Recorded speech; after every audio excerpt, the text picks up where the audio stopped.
Hello, good day everyone. I'm here to show you some lacrosse ball stretches and releases for lower back type pains. One of the biggest things that we have to understand is that not all pain comes from exactly where the source, or from exactly where you're feeling the pain. Low back pain, commonly on the spine here through here, maybe even out in the glute, maybe even going down the leg, a little bit of sciatica type pain. What we need to understand is that a lot of that comes from anterior muscles here of the spine. So if we look on the muscular chart, we see the psoas muscle coming right here. You can see how it attaches to the different vertebrae of the lumbar spine, and it is very important to release that muscle. This muscle is a hip flexor, so what that means is that when we sit, our leg comes up. Okay, so that flexes that muscle and it shortens it. We need to release it to become long. The problem happens is when we sit for long hours, whether it's a desk job or you're a good student sitting in class all the time, maybe you go home after work and you sit down at the couch, you relax for a little bit, that muscle is continually shortened in our lifestyle these days. And that just creates a lot of bad posture and a lot of bad movement patterns. But one of the big things we can do is we can get this lacrosse ball in here to release that muscle and help us get that muscle some length back to be able to take some pressure off this lower back. Now you might be asking, why am I releasing the front to help my back pain? Or why do I not feel it in the front if that muscle is a problem? The thing is we do not have the same pain sensing nerves in our front here as we do in our back.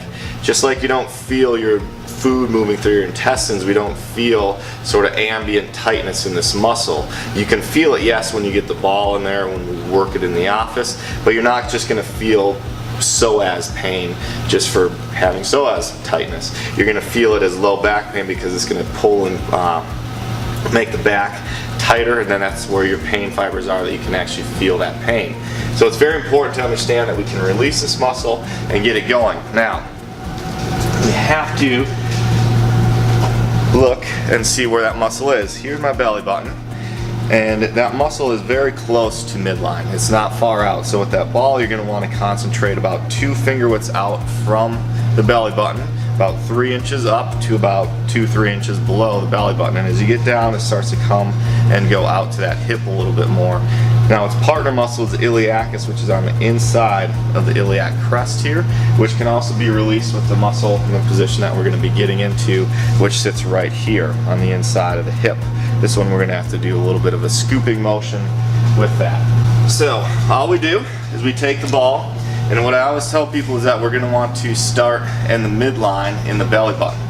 And the reason we start there is because that muscle is very close to the midline. If we start getting out to the outside, you're not going to be on it, and you're not going to really feel a whole lot. And you're going to come in and say, "Doc, I think my psoas is good, it's not released, it must be something else."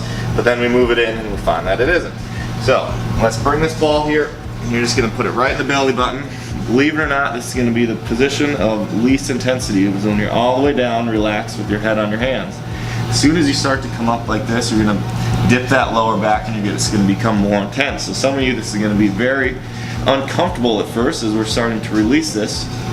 But from the belly button, you're just going to move one side or the other about that 2 finger widths over, and you're going to start to feel that tightness or that soreness and that psoas from the ball pressure, or the pressure of the ball.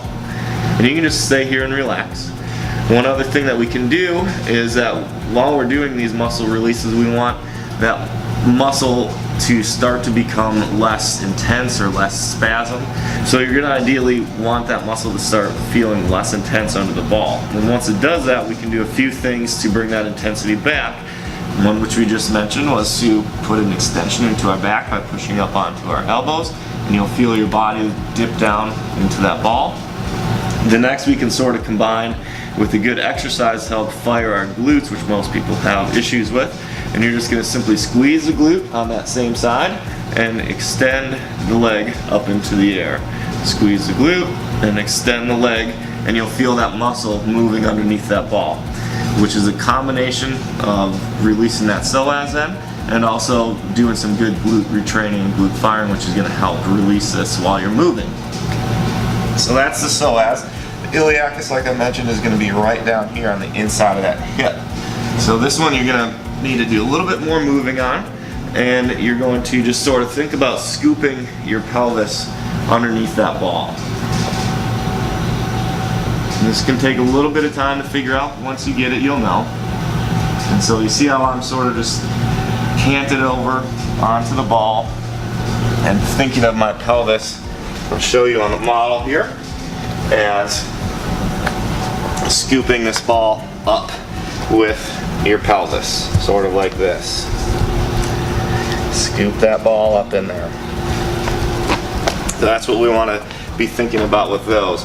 Now, what I haven't mentioned yet is that muscle again goes up and down. So to move like that, you're going to simply get out onto that psoas muscle, and you'll either move up or down the ball on that muscle to find new spots.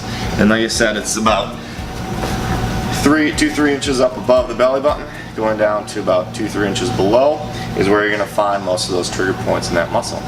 So that is your psoas and iliacus release, and that's it for that.